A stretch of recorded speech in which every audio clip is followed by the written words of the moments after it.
friends. Welcome back to our Golden 20s podcast. My name is Sadie, and I'm joined by my co-host Tegan, as always. Hey. And maybe I shouldn't say as always, because we have been doing solo episodes every now and then. Mm-hmm. And there is another one coming up, sneak peek. Mm-hmm. But anyways, for today, you get the both of us, and we are looking forward to today's episode. It's actually funny because we're going to be talking about productivity, how to be productive, kind of like productivity hacks, what works for us, tips, tricks, but also a little bit about working remotely. I think work from home is super common these days and probably will continue to be. However, it can be quite lonely, and this is something Tegan and I both deal with. Even on the productivity side, it's like, you know, busy times for both of us at work. So obviously we're wanting to be as productive as possible. But what's really cool about this episode is that these were things you guys actually asked for and wanted to hear about. So in case you don't know, if you listen on Spotify, we do put out a poll or a question on almost every episode, and you can interact with it on your Spotify app. So Tegan has been asking, what episode do you want to hear? What do you want to hear in the next episode? And these were some requests that people had put in.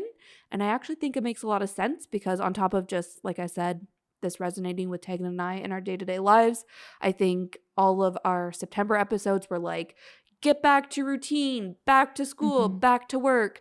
And now people are, you know, finding their footing and they're like, okay, the work from home fatigue is setting in because it's October now and I've been doing this for 4 weeks. Or, okay, great, but how do I continue to be productive now that I have my routine down?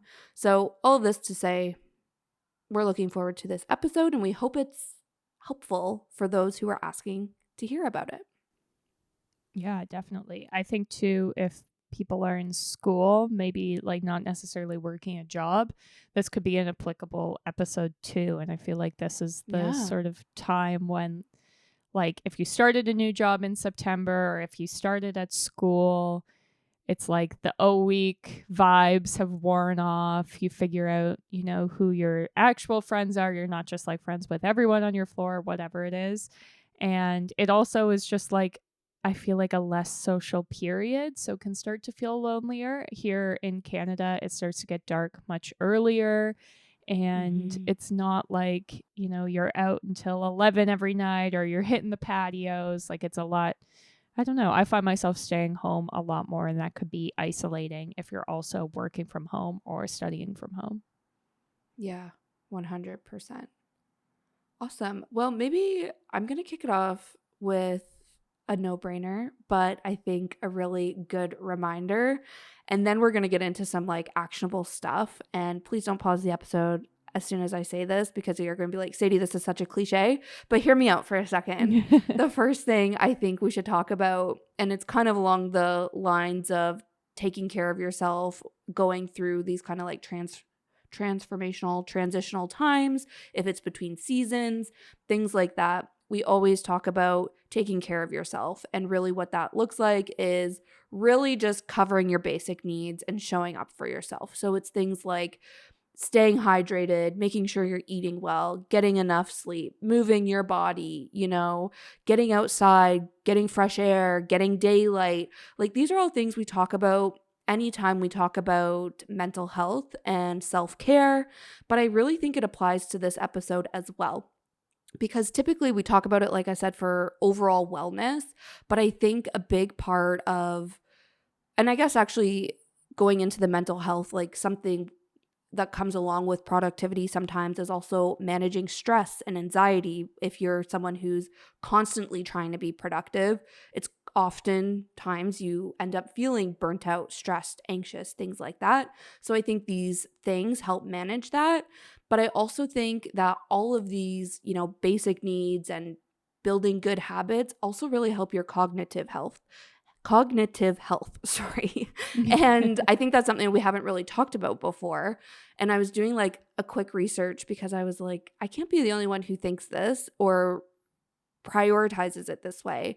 And it's as simple as, I'm going to like paint a visual for you guys because this is literally how I feel sometimes, where I'm someone, first of all, who really prioritizes sleep, but I know that's often the first thing to go if you're like, working really long days or you're under crunch time to meet deadlines. Like, I feel people, the first thing we do is sacrifice sleep. But all of that to say, the first thing I typically sacrifice is like staying hydrated, but I can Mm. really feel like my brain literally becomes like a raisin when I'm not staying hydrated. And then it's like I'm trying to get this like dried out piece of brain in my head to produce all of these great ideas, to remember everything, soak up all the information from the meetings that I'm sitting in. And it's like that's literally setting myself up to fail. Where as soon as I drink water and like I'm hitting my water goals every single day, I literally envision my brain to be like a cartoon version of a brain rather than a raisin. Mhm. And it's like I'm actually setting myself up for success to contribute things, to get those good ideas, to learn, to remember things. And this is all what I mean by cognitive health. So just setting yourself up for success, but also knowing that the better care you take of yourself just in your day to day, it's setting you up for success to be more productive, to manage your stress, to manage your anxiety, and do all of those things as well. Yeah, definitely. I find that one thing for me, if I'm feeling very like stressed or like there's not enough time or like everything is out of control, a quick like tidy of your space can really help too. One, I think because it makes you feel like you are in control of something. And because it's just, when you're stressed out and you look around and all you see is clutter, that can aggravate some things. Whereas, if you've had a stressful day at work, you go to bed and wake up and your kitchen's destroyed, that's like starting the next day on the wrong foot. You're like thinking about your to-do list. I need to get to that, but I'm prioritizing work. Whereas I find that it can be really helpful to just do a little tidy because it's so easy, at least for me, to be like just throwing things around because I've got to prioritize work, got to get this done, and I'll deal with that later. But that I think is a big thing for me. Yeah.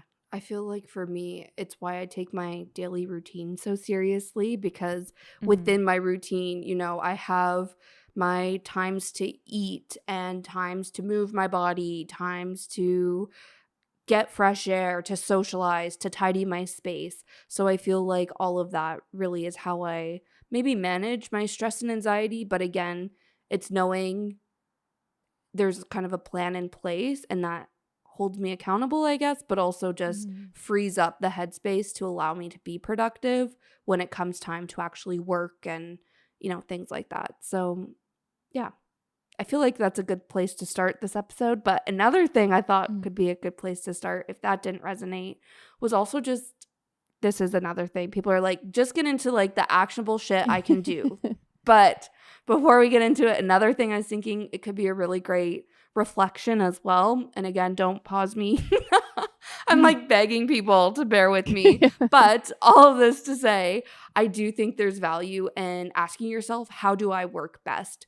And actually thinking about it. Because I think, again, us as like kind of the millennial, it's like we work best under pressure when we're multitasking, like hustle, hustle, hustle. Like I feel like that's been ingrained in the like millennial mindset where maybe you actually don't. And I remember at my last job, actually, one of my interview questions my boss asked me was, what kind of person are you? Are you someone to put your headphones in and head down, get your shit done? Or are you someone to be like, bopping around to everyone's desks, you value collaboration and brainstorms and like you need to chat things out?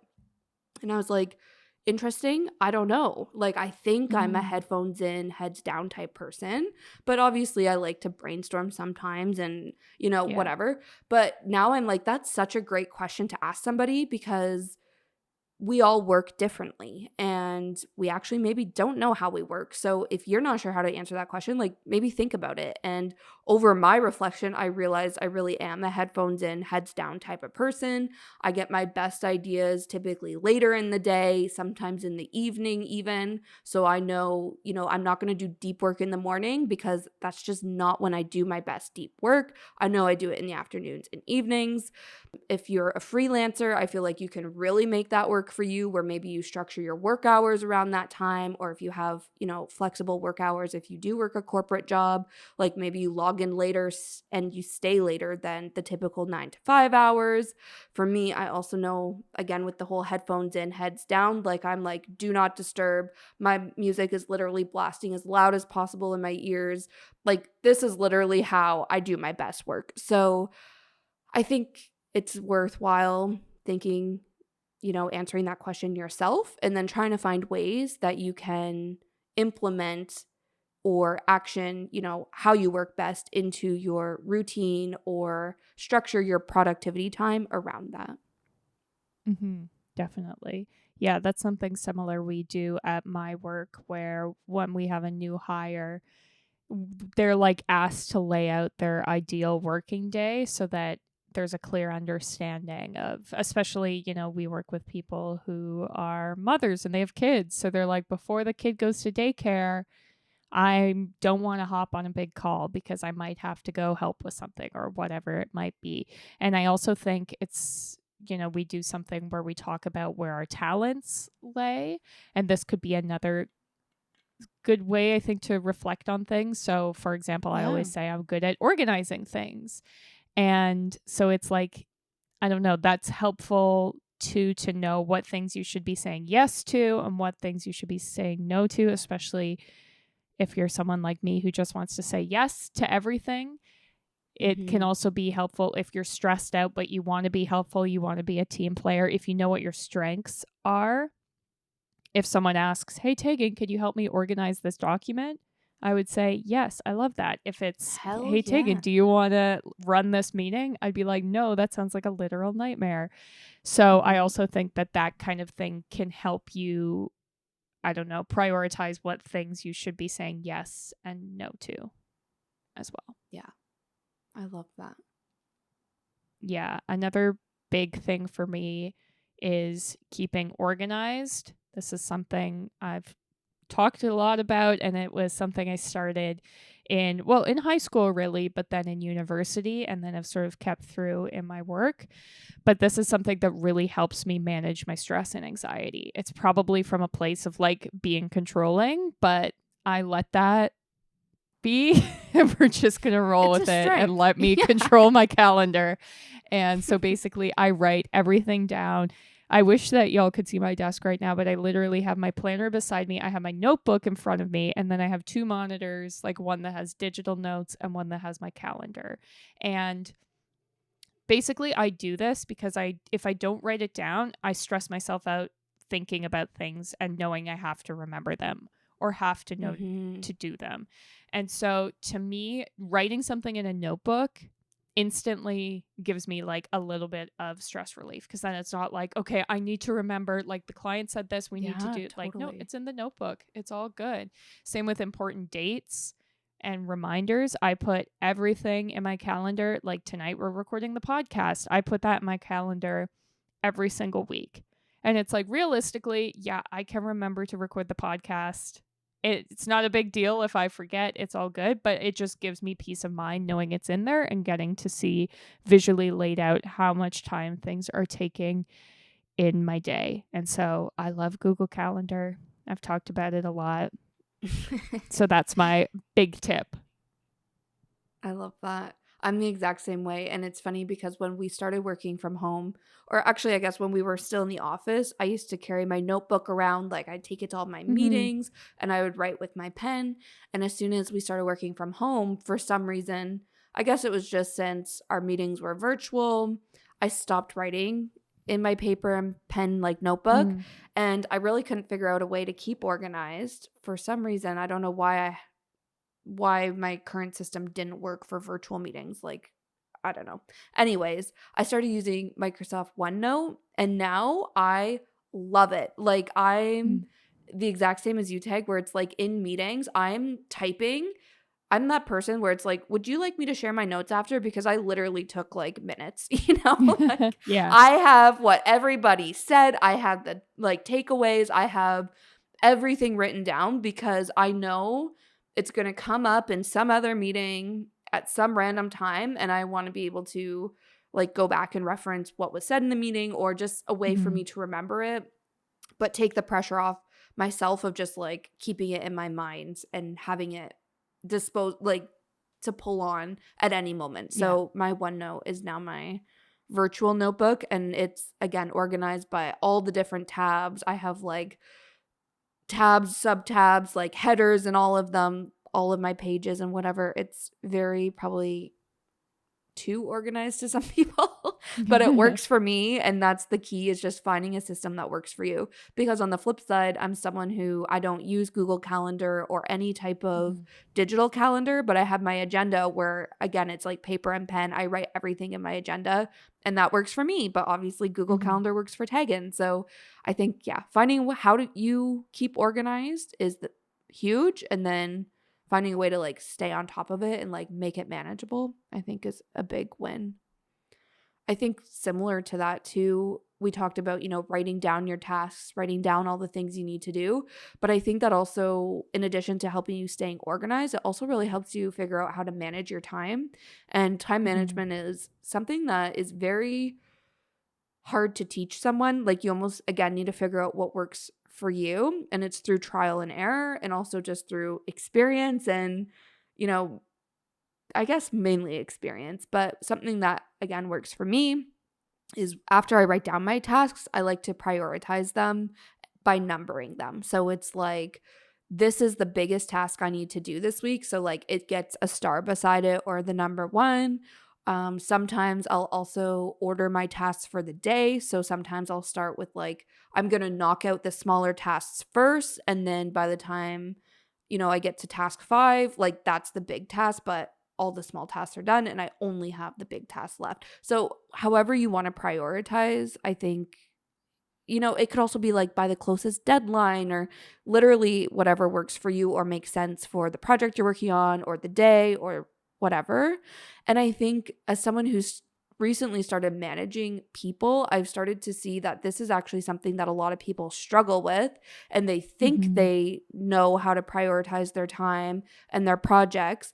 But then as a manager, you're like, oh, I would have actually prioritized something differently, or actually, no, this is a bigger priority for the business or the client or whatever. Mhm. So I think if you're new to time management, new to a job, or this is a skill you're wanting to improve, I also want to just say it's okay to ask for help, like to Mhm. prioritize your tasks. And that might sound silly, but I think it's totally fair, because again, you want to set yourself up for success, and obviously your manager or your boss, maybe even your teacher or a professor, a mentor of some sort, they also want to see you succeed, and a big part of that is helping you figure out what to prioritize and when.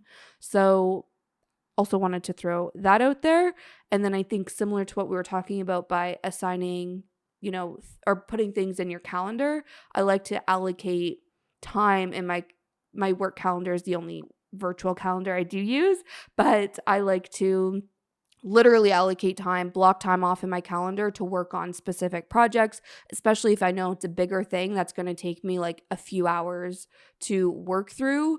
I'll put time in my calendar, dedicate the time to it. And I also find that really helps manage my time, but then again, keep me organized, kind of both.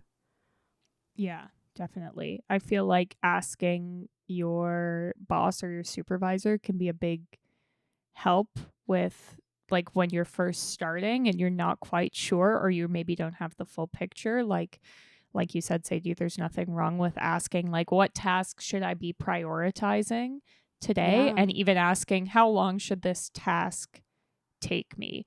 Because Hmm. some managers will like give that information right away. Some people don't. And I always found that that was always really helpful for me. When I was in school, I was usually prioritizing by deadlines. I guess you could be prioritizing based on like your marks. If you have a really bad mark, you're going to get, prioritize the essay for that class first. But for the most part, it was by date. But then I think once you get into the workplace, it could be shifting all the time too. And another thing is if you find that you have a good grasp on prioritizing things, but people are always piling work on you, it can Hmm. be okay to ask them, like, what priority am I shifting away from to focus on this, and to get that in writing. Because I Yeah. found especially when I was new and working as an assistant, it would just be like, oh, I'll ask Tegan to do that, no problem. And then you end up getting piled with a bunch of tiny tasks. Yeah. Whereas if you explain, like, okay, if I do that for you, that means I'm not going to do this for that other person. So can I get that in writing so that it's not on me that I made the decision to reprioritize? And then 9 times out of 10, people would say, oh, no, it's fine. You can work on this after, Right. or whatever it is. So I also think Yeah. that that's a good tip, especially when you're new in the workforce. Yeah, and if you're someone who always says yes, like you were saying, Tag, like those Yeah. tasks Yeah. really do pile up. So I think it, rather than internalizing that and letting it, ball into anxiety and stress, it's good just to Mm-hmm. have open communication with your manager about it. I Yeah. think another thing that helps me also is setting, if you're not given a timeline or a deadline, sorry, ask for one or set your own. And this is, again, Yeah. something to help hold you accountable, because I think it's really normal to procrastinate. And if you have a big task that doesn't have a specific deadline, doesn't have, smaller steps to achieving the Mm-hmm. big task, it's just like this one big daunting task, that's the thing you're going to procrastinate and have really bad time management managing. So try to break it down into smaller steps, break it down into deadlines, timelines, whatever you need to do to hold yourself accountable, but also Mm-hmm. manage your time to actually get it done. Yeah, definitely. I think, speaking of procrastination, the next thing I wrote down was to cut out any type of distraction. And I'm going to come at this from like maybe a weird way at first, but again, this is something that works for me, is typically before those big tasks, like even, I guess, even the small things too, I'll be like, oh, that's going to take me no time at all, so I'll do it later. And then you're just procrastinating it. But Mm. typically I reach this point in the afternoon right before I start getting into like my deep work time, where I'm like, I want to eat a snack. I'm going to make a tea. I need to go to the bathroom. I want to put on lip gloss. I need to clean my glasses. Like literally all the smallest, little, most Mm-hmm. random things come to mind, and it's literally my brain just thinking of anything and everything to procrastinate the deep work I have to do. And if you're in the same boat, like, no, this is totally normal. It's not like a flaw or a fault or something. And maybe this is really bad advice, but I like to just give myself 5-10 minutes to just do as much as I can and what I'm thinking of. Otherwise, I know I'm not going to be able to focus during my deep work time. I'm just going to keep thinking about how I want that snack or how I Mm-hmm. want to apply lip gloss. So, and those are, I know, maybe like silly examples, but that's literally how my brain works. Mm-hmm. So I will, take that 5-10 minute break. I will go through like my entire kitchen, even if it's like, I think going back to your example of tidying up, Tag, like I can't focus if I know my sink is full of my lunch dishes. So it's like I will just spend the 3 seconds it takes to put my dishes in the dishwasher, apply my lip gloss, fill my water bottle, eat a snack, Mm-hmm. and then I'll sit down, plug in, my headphones, turn on Do Not Disturb, and do whatever I need to do to get into focus zone. So that's what works for me. Maybe a tip is just do all those little things, but allocate time to it, like 5-10 minutes, do as much as you can. And then it's like, okay, that's enough. No more procrastinating. Time to jump in. Yeah, 100% agree. I find that it's always around, like, I sometimes like to plan my tasks based around food, thinking like this food will give me energy. So it's like I always do a big task right when I'm signing in because, I just had my coffee, I'm raring to go. And then it's like after that point, I know I'm going to crash for my coffee. So I'm not Mm-hmm. planning something big. But coming back from lunch, I'm ready. I'm planning, my second biggest task. But then knowing that 2:33 comes around, I'm crashing again. I'm like, I'm going to go and sit on the couch and spend 15 minutes on social media because I know if I don't go do that, I'm just going to be like absentmindedly checking my phone, not focusing as Totally. much. And it's like, it's better to just like take a little break and come back and Yeah. actually be like recentered. Yeah, definitely. I think on the whole cutting distractions, another big thing I do, I know I mentioned do not disturb. So that's like silencing my phone from any notifications. I also do like do not disturb on, we use Microsoft Teams at my work. So it's like do not disturb for chat, so I'm not getting chat notifications. People know not to call me. Sometimes I also close my Outlook. This is only when I really need to focus, but Mhm. the idea is to not see more emails coming in. So that might help you focus and just avoid any distractions popping up, notifications popping up to distract you, and also just clearing the clutter. So we talked about tidying up your workspace or tidying up any type of physical clutter that could be distracting to you. But for me, it also looks like clearing out my inbox. Like if I Mhm. know my inbox is a hot mess and there's so many people waiting for my replies, I have a really hard time focusing on a project until my inbox is clear. So I like Yeah. to clear that out. And also, this is maybe a hot take, but I'm someone who only has tabs or documents that I'm working on open. I see Mm. you guys screen sharing that have like 50 million tabs open on your Google Chrome, and that Yeah. makes my anxiety like skyrocket. If it works for you, great. But for me, it would be like, I can't find what I'm looking for, like, and I might open the wrong thing and then get pulled into, whatever's on that screen, and then it would just become a distraction. So for me, I'm like, I'm literally closing out all the things that I don't currently need so I can focus on what I am working Mhm. on. Yeah, I think that makes sense. I'm also someone who like has different music depending on how much I want to focus. So if I'm like, Yeah. now is go time, we're focusing, I'm listening to like lo-fi, like it can't have words because then I start Yeah. thinking about the Same. words and like no. Yeah. And You start where it's singing like along. exactly. If it's, I don't know, I'm doing something like lower stakes or I'm like getting prepped for something, it's not big. Like I could be listening to, pop music, I could be listening to podcasts. And then now I found because I've done that so much, it's almost like the Pavlov effect of if I want to focus, Right. I put on lo-fi and my brain's like, okay, let's go. Focus Time to time. work. Yeah. Yeah. So I feel like that That's so true. can really help too. Yeah, it's so funny. When I need to focus, it's also lo-fi.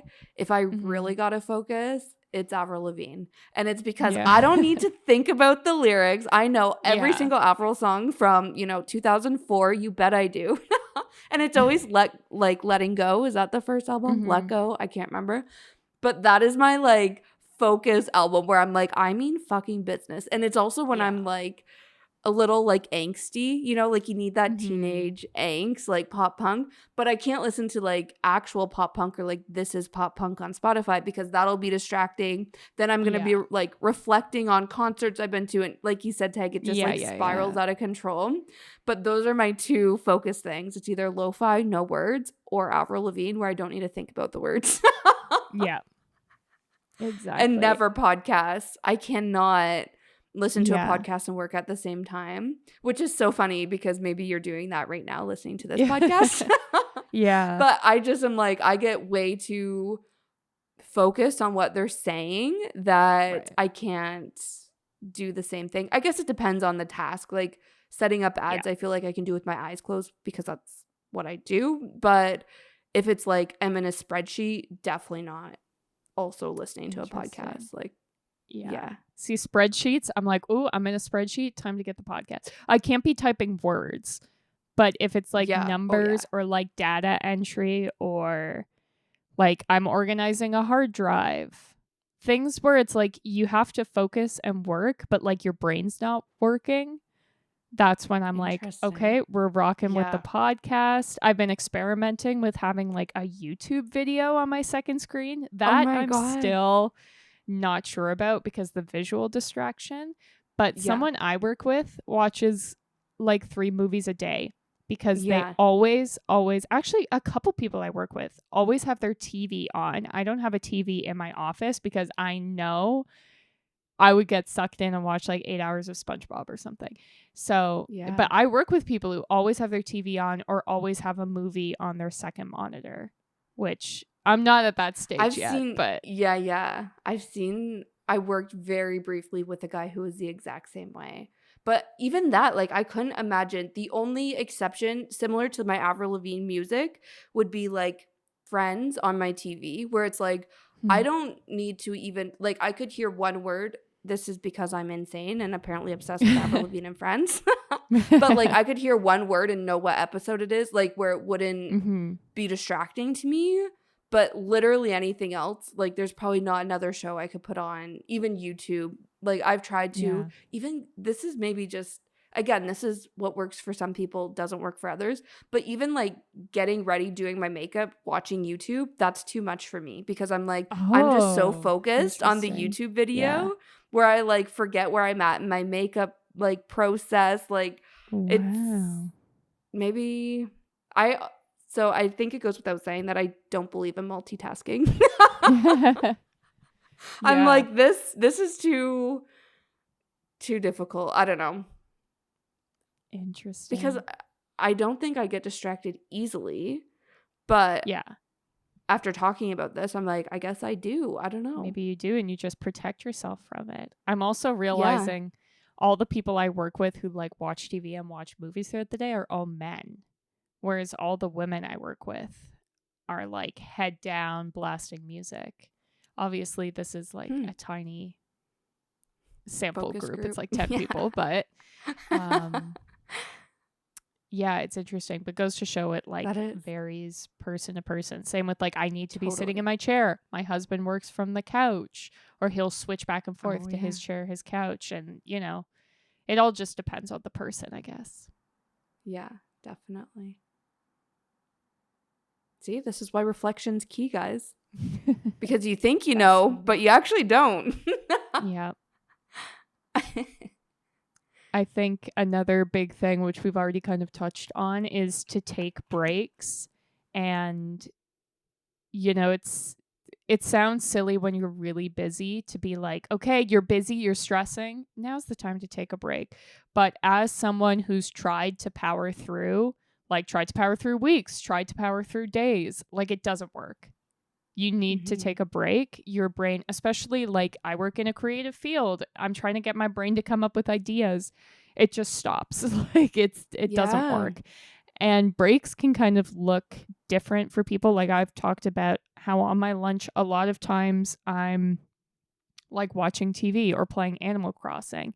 And that doesn't really seem like a break because I work at a screen. I'm just like sitting in front of a different screen, but it helps me just not be thinking about work. And that's what's Mhm. important to me. For some people, a break might be like going for a walk or doing a super quick yoga stretch or going for a run. Sometimes I have to have like a cat petting break. It's like 2 minutes and Mhm. I just go The and like attack best. my cats. Yeah. Yeah. So, it kind of, or, switching up where you're sitting, like I was talking about, even switching my music can feel like a mini break. Like if Mhm. I'm just like, it's not hitting, the lo fi's not working, sometimes you got to switch it up. And I find that that can help too. Yeah. So much power in breaks. Yeah. And it's so hard because this is again the thing you sacrifice when you are so busy and stressed like you were saying, Tag.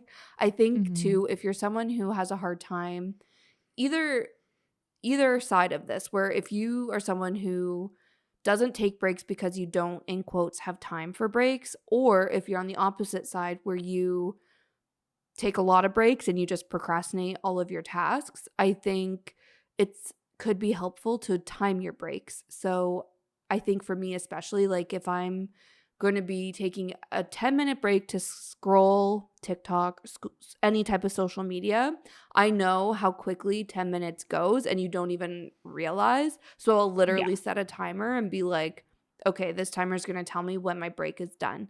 But I think you can apply that to anything. If it's tidying, like just set a timer for your focus time, for your break, because that holds you accountable to taking those breaks, but not letting it impede on your focus time or like spiral out of control where all of a sudden an Mm-hmm. hour's gone by and you're now beating yourself up for taking too long of a break, you know?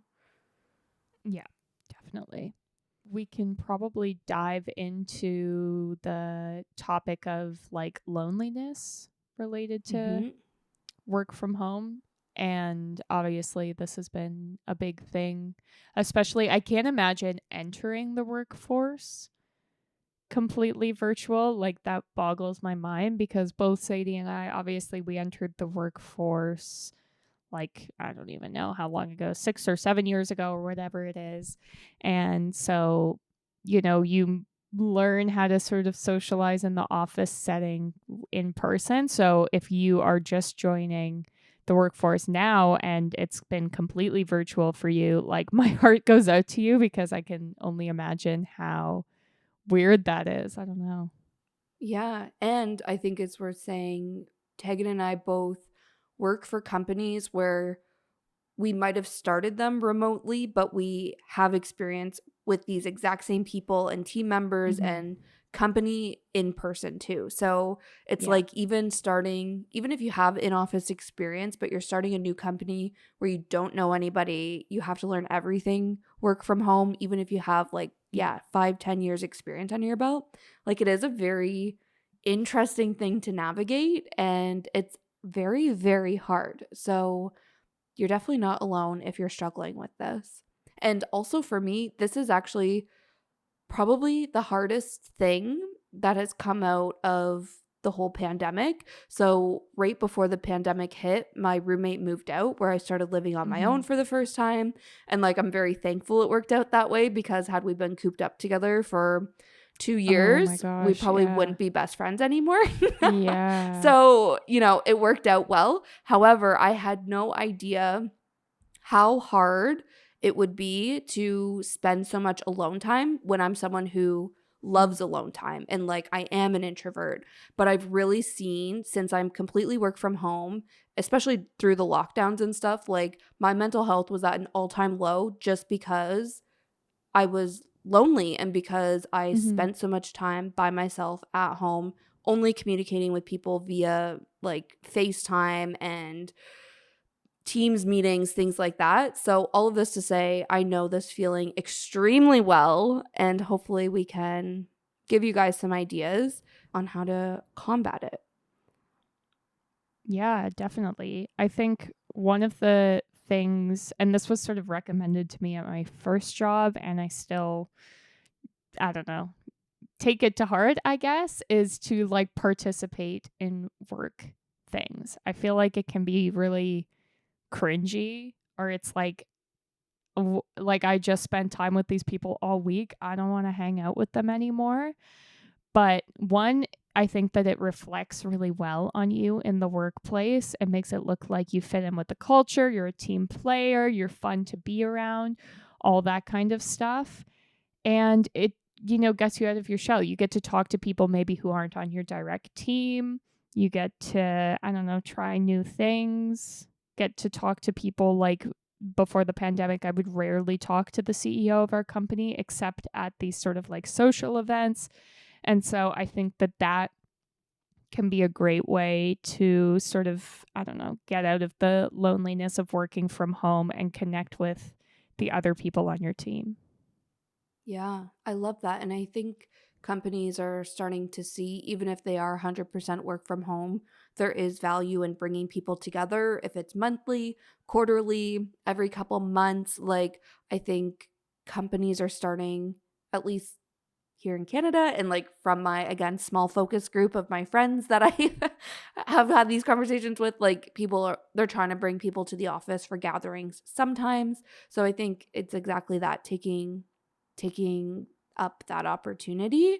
But I also think it's even when you are remotely or working remote, sorry guys, I'm tripping over my words, but when you are working remote, it's even like participating in virtual meetings. And I know that can be exhausting, but it's like showing up with your camera on, engaging in the small chat, Mm-hmm. participating in meetings, even if there's like virtual socials, like those are especially cringy. But it's like that could be a good way again to be building relationships and just getting some socialization in to remind yourself you're not completely alone. At my last company, I was really good friends with a group of girls where we used to eat lunch in the office together every single day. And when the pandemic hit and we started working from home, this is maybe going to be super cringy to some people, but we would literally have our, like, even just once a month, like it wasn't every day, but we would take our lunch break together and all go on camera. This is like not a business meeting by any Mhm. means. We're not talking about work. Maybe we're like ranting and, what we would Yeah. typically do in the office and but it's mainly just like personal social time with your coworkers, eating lunch Mhm. together, even if it's still remote. And I think you could do the same if it's not lunch, if that's way too cringy for you, like just setting up coffee chats that, again, Yeah. it's not a meeting, but it's like social time to get to know your coworkers and also just time for you to like be yourself and maybe turn Yeah. off your corporate side for a minute and just have like genuine connections and conversations with people. Yeah. I'm also very pro, like, I don't know, if I'm having a one-on-one meeting and it sort of turns into just like chatty catch up time, I'm okay with that. Even though there's a part of my brain Mhm. that's like, you could be doing work. Like, this is what I'm like, you know what? Sometimes you just need it. And then I think back to what life was like working from the office. And I would have like 50 Yeah. chats a day with random people, you know? So I Yeah. also think like it's okay to embrace that. Like, I have a weekly one on one with my direct supervisor. And the first half of the call is like just going through work, whatever, priorities, asking questions. And then without fail, the last half, we're just talking about movies. And we're like, and this is Mhm. just what we want to do because, we Yeah. don't get that chance to just like chat about what movie did you see last night like we used to.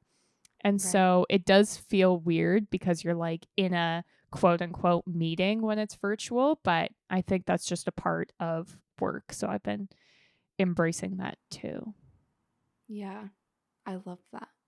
I think in addition to like any socials or like in-person events that your work sets up, I think it's also really important, and this is what I'm actively trying to do because I know it makes a difference in my own life and my own mental health, is really scheduling social time outside of work hours. So Mm-hmm. for me, that looks like making plans with friends at least once a week.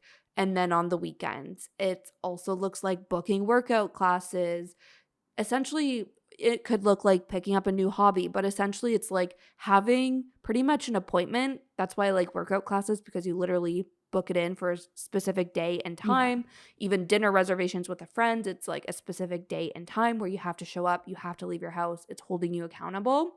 But you maybe have to put in more effort to ramp up socialization outside of work if you're not getting Mm-hmm. it during your work hours. So, something definitely to be mindful of. I also think if you don't want to do that, you can be maybe getting out of your house during your work hours. If it's co-working with a friend, maybe your friend also works from home. Maybe they come to your house once a week, you go to their house the next week. Like maybe you can co-work that way together, even if you don't work for the same company, or maybe you go to a co working space. I think this has become a fairly common thing. And sometimes there's a cost associated to it if it's a day pass, a monthly membership type of thing. But it might be worth it if it is going to benefit your mental health in Mm-hmm. positive ways. So maybe check that out, or you could always just work from a cafe, go to Starbucks, go to literally Impact Kitchen if you're here in Toronto. Maybe that's outside of a Toronto thing, but that's where all the remote workers go, all the freelancers. So you're around other people who are in the same boat as you, even if you're not Mm-hmm. necessarily interacting with them. It's getting out of the house, changing up your scenery, which we've already talked about how that can help productivity, but just getting out there and feeling less alone by being surrounded by people.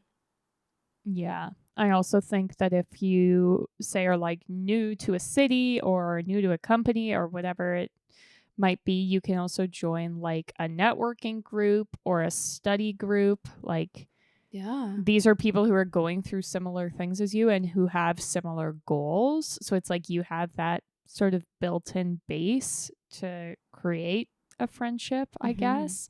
Like the way I met my husband was we figured out we were both in the same course and we're like, we could figure this out together. And here we are married.